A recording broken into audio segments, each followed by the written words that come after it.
Hello नमस्कार साथियों। हमारे यूट्यूब के साथियों को लेखपाल परीक्षा के लिए आगामी परीक्षा के लिए अगली नोट्स पारिस्थितिकी तंत्र से जुड़ा हुआ एक दूसरा टॉपिक खाद्य श्रृंखला। खाद्य श्रृंखला जैसे कि पारिस्थितिकी तंत्र में जैविक अजैविक घटक बताए गए, तो खाद्य श्रृंखला जैविक घटक से संबंधित है। जिस खाद्य श्रृंखला में बताया जाता है कि जीवों का क्रम है जिसमें खाद्य ऊर्जा का प्रवाह होता है। खाद्य श्रृंखला जीवों का क्रम है जिसके द्वारा एक जीव से दूसरे जीव को ऊर्जा का प्रवाह होता है। जैसे बात कही जाए तो पारितंत्र एक छोटे, यदि पौधे की बात की जाए तो पौधे से ऊर्जा मिलती है खाद्य ऊर्जा टिड्डा को, और टिड्डा से ऊर्जा मिलती है मेढक को। मतलब मेढक अपने भोजन के रूप में टिड्डे का प्रयोग करता है, टिड्डे को खाता है। फिर सांप जो है अपने भोजन के रूप में मेढक को खाता है। इस तरीके से ऊर्जा का जो प्रवाह होता है वह एक क्रम में है, पौधे से टिड्डा, टिड्डे से मेढक, मेढक से सांप।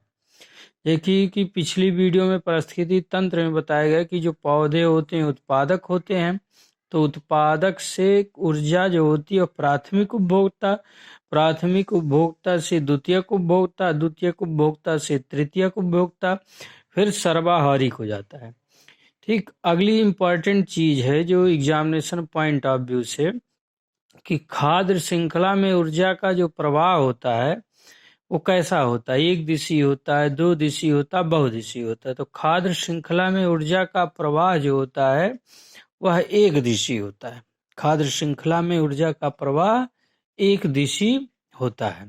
ठीक, ऊर्जा प्रवाह के लिए जो है लिंडेमैन ने 10% का ऊर्जा सिद्धांत दिया। मतलब जिसके आधार पे बताया गया कि ऊर्जा जो होती है वह एक ऊर्जा स्तर से, मतलब उत्पादक से उपभोक्ता को, प्राथमिक उपभोक्ता को, प्राथमिक उपभोक्ता से द्वितीयक, द्वितीयक से तृतीयक उपभोक्ता को ऊर्जा 10% ऊर्जा क्या होती है, ट्रांसफर होती है, पहुंचती है। जैसे बात कही जाए कि यदि उत्पादक के पास 1000 जूल ऊर्जा है तो प्राथमिक उपभोक्ता को उसका 10% मतलब 100 जूल ऊर्जा मिलेगी। फिर द्वितीयक उपभोक्ता को जो है उसका 10% मतलब 10 जूल एनर्जी मिलेगी, जूल ऊर्जा मिलेगी। और तृतीयक उपभोक्ता को उसका 10% केवल 1 जूल एनर्जी मिलेगी। मतलब कि लिंडेमैन के द्वारा ये बताया गया कि जब किसी खाद्य श्रृंखला में ऊर्जा का प्रवाह होता है तो 10% ऊर्जा के सिद्धांत पर होता है। बाकी जो 90% ऊर्जा होती है वो हानि, मतलब कि वह उन जीवों के सर्वाइवल के लिए, मतलब जीव अपने अन्य क्रियाओं में 90% ऊर्जा प्रयोग कर लेते हैं और 10% ऊर्जा आगे की तरफ भेजते हैं। तो इस तरीके से किसी भी पारितंत्र में मूल उत्पादों में अत्यधिक ऊर्जा मिलेगी और सर्वश्रेष्ठ श्रेणी के उपभोक्ता में सबसे कम ऊर्जा मिलेगी। इसके लिए ऊर्जा का जो पिरामिड बनता है त्रिभुजाकार, इसमें उत्पादक में जो होती है वो अत्यधिक ऊर्जा, जैसे जैसे ऊपर उत्पादक से प्राथमिक, प्राथमिक से द्वितीयक, द्वितीयक से तृतीयक को जाएंगे से उसे ऊर्जा कम हो जाती है। मतलब तृतीय उपभोक्ता को कम ऊर्जा मिलती है और उत्पादक में क्या होती है, अत्यधिक ऊर्जा होती है, लिंडेमैन के 10% के ऊर्जा सिद्धांत के आधार पर। फिर बात आती है इसी में खाद्य श्रृंखला के बाद खाद्य जाल। खाद्य जाल जो होता है वो खाद्य श्रृंखलाओं का समूह होता है। खाद्य जाल जो होता है, कई खाद्य श्रृंखलाएं मिल के जो होती हैं वो खाद्य जाल बनाती हैं। खाद्य जाल में जो ऊर्जा का स्थानांतरण, ऊर्जा प्रवाह होता है वो बहुदिशीय होता है। खाद्य जाल में ऊर्जा का प्रवाह क्या होता है, बहुदिशीय होता है। पारितंत्र में खाद्य जाल होना आवश्यक होता है। क्यों? क्योंकि यह पृथ्वी के प्राकृतिक संतुलन को बनाने, मतलब पारिस्थितिकी तंत्र को बनाने में प्रभाव करता है। खाद्य जाल के द्वारा ऊर्जा कई तरह से उपभोक्ता को मिलती है। ठीक है, क्योंकि एक जाल होती है, जाल में कई तरह से कोई जीव जो होता है वह अपनी ऊर्जा को प्राप्त कर सकता है।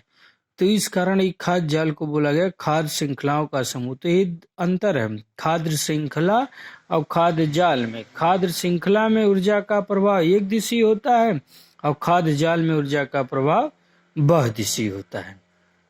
ठीक, फिर आगे कुछ पर्यावरण से संबंधित दिवस देखते हैं। ये लगभग परिस्थितिकी से जो इम्पोर्टेंट एग्जामिनेशन से तो खत्म हो चुके हैं पॉइंट।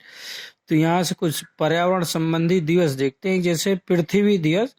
तो पृथ्वी दिवस 22 अप्रैल, जैविक विविधता दिवस 21 मई, विश्व पर्यावरण दिवस 5 जून, विश्व प्रकृति दिवस 3 अक्टूबर, विश्व पर्यावरण संरक्षण दिवस 26 नवंबर, वन महोत्सव जो होता है जुलाई एवं फरवरी के प्रथम सप्ताह में मनाया जाता है। वन्य जीव सप्ताह जो होता है वो 1 से 7 अक्टूबर के बीच होता है।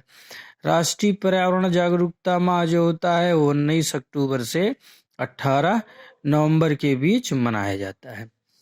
तो ये थी टॉपिक पर्यावरण का तीसरा पार्ट था। एक पार्ट में वीडियो में हमने पर्यावरण बताया, दूसरे में पारिस्थितिकी बताया, तीसरे में पारिस्थितिकी के 2 पार्ट, एक समझिए खाद्य श्रृंखला और खाद्य जाल को बता दिया। फिर एक हमने आपको पारिस्थितिकी से सॉल्व पेपर भी करा दिया। इस तरीके से ये चैप्टर कंप्लीट होता है। हमारे सभी वीडियो को आप देख के उस पर लाइक और सब्सक्राइब करिए, ज़्यादा से ज़्यादा शेयर करिए। धन्यवाद। अगली वीडियो में फिर आपसे मिलते हैं।